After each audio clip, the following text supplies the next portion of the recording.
A paz do Senhor, meus queridos e amados irmãos.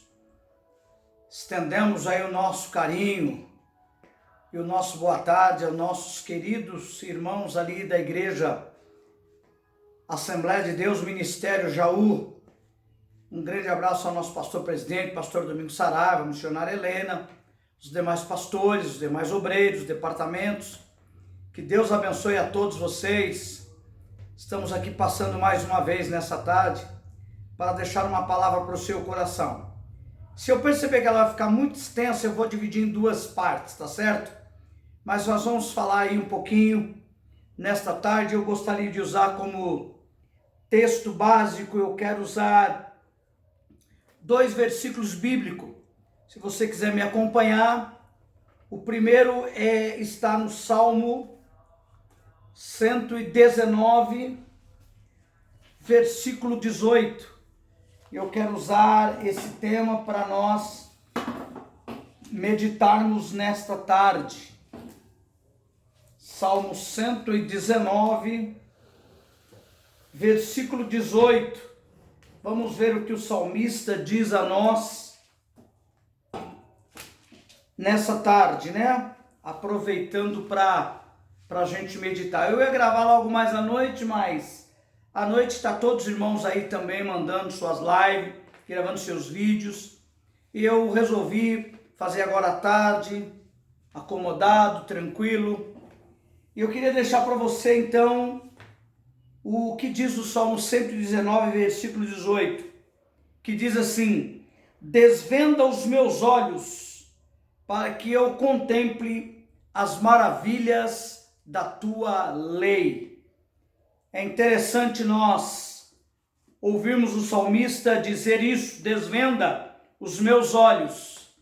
E nesta tarde eu quero trazer uma reflexão baseado num tema que nós chamamos de que faremos?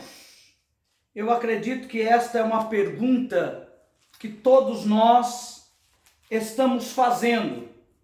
Eu fiz essa pergunta ontem para minha esposa e resolvi então pensar, meditar sobre ela e trazer essa reflexão para nós.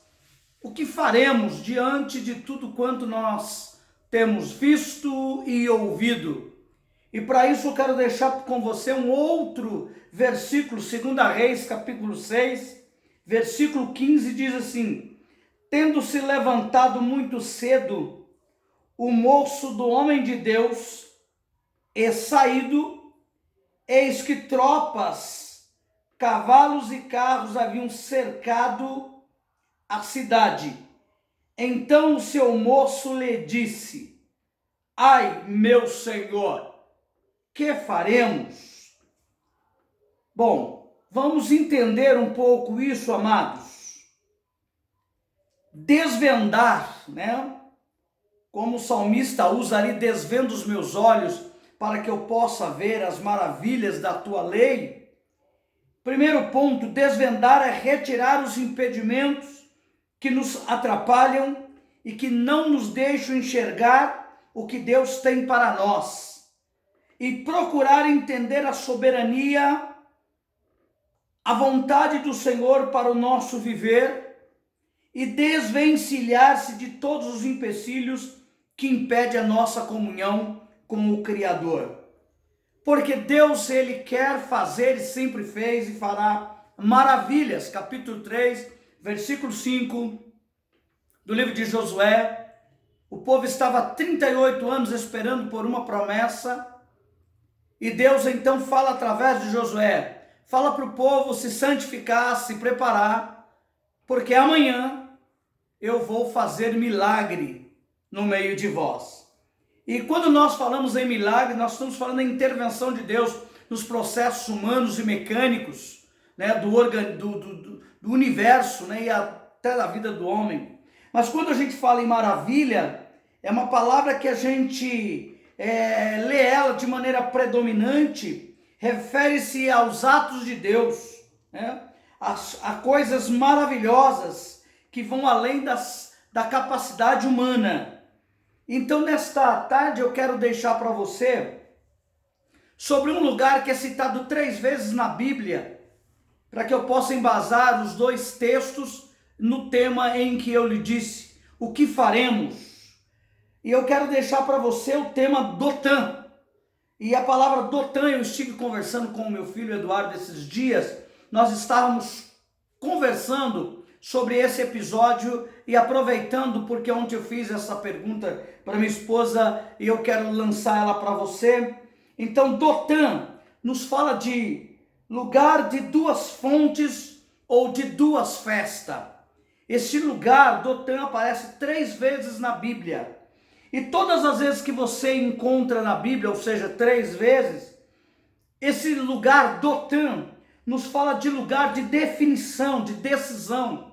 Mas também fala no lugar de frustração, insatisfação, lugar de preferências, onde os filhos de Lia lutam contra os filhos de Raquel. É a primeira vez que se vê na Bíblia falar em Dotã, foi quando José foi jogado no poço pelos seus irmãos por inveja. Por isso que Dotã é lugar de definição, porque ali foi um lugar de definição, foi um lugar de definir. Agora, o poço não era o fim, o poço era apenas o começo para Deus trabalhar a vida de um jovem, de um menino de 17 anos e fazê-lo governador de todo o Egito. Então o poço não era o final, não era o fim, era o começo de um trabalhar de Deus. Era o começo de Deus estar lapidando. Por isso que a gente fala que Dotã é lugar de definição, é lugar de decisão, porque ali foram tomadas várias decisões, as decisões que foram tomadas entre os irmãos de José para conspirarem contra ele devido ao que Deus tinha na vida dele. E ali você vê que é lugar de frustração, né? Que frustração eu ser jogado no poço pelos meus irmãos. Que insatisfação, né? Que insatisfação passou aquele jovem por ter ele visto nos irmãos que o amor não era tão grande assim. Muito pelo contrário, tinha até inveja dele. Então Dotã nos fala de lugar de cercado, pressionado e perseguido. Este lugar, Dotã, ele também nos remete para um outro acontecimento. E esse outro acontecimento está lá na vida de Eliseu e o seu moço, quando eles foram cercados pelo exército de Ben-Hadad II, quando Eliseu, por sua instrumentalidade, ele foi usado por Deus para poder inibir, para poder estar revelando os planos de Ben-Hadad contra o povo de Israel. E isso causou em Ben-Hadad II, causou uma fúria, causou uma revolta. E ele vira então agora o seu exército, ao invés do povo de Israel, ele direciona o seu exército contra 2 homens, contra Eliseu e contra o seu moço. Então isso é Dotã, né? Dotã, onde os irmãos de José jogam ele num poço, e ali começa toda uma história. E Dotã também é o lugar onde Eliseu, seu moço, é cercado. Nós estamos cercados. Nós estamos pressionados e nós estamos perseguidos. E nós vemos que nós estamos confinados, né? Como Eliseu e o seu moço estavam confinados ali em Dotã. Então, queridos, eu não quero, né? Deixar para você que o momento tanto de José como o momento de Eliseu era um momento de crise. E quando a gente fala crise, a gente fala em fase difícil. Onde nós devemos dar toda a atenção, porque é um momento em que você sai de uma prosperidade e entra numa depressão, ou seja, entra numa crise. E nós vemos, irmãos, que toda dificuldade existe nela uma oportunidade, segundo Albert Einstein disse, né? Que toda dificuldade nela existe uma oportunidade. E nós temos uma oportunidade agora. oportunidade de buscar ao Senhor, oportunidade de nos unirmos mais, oportunidade de nós entendermos que o cerco é real, que estamos cercados, pressionados, perseguidos, mas também é um momento de nós levantarmos os nossos olhos e entendermos que acima do exército de Ben-Hadad existe um outro exército, né, que está conosco. Mas isso nós vamos falar logo mais no fim, né? Dotan. Quando você fala em Dotan, você fala que Dotan é um lugar onde inicia o medo, as incertezas, as calúnias, as dores físicas, a solidão, a humilhação, o cansaço, a saudade e tantos outros sofrimentos, né, que vêm em Dotan. Então eu preciso terminar esta mensagem.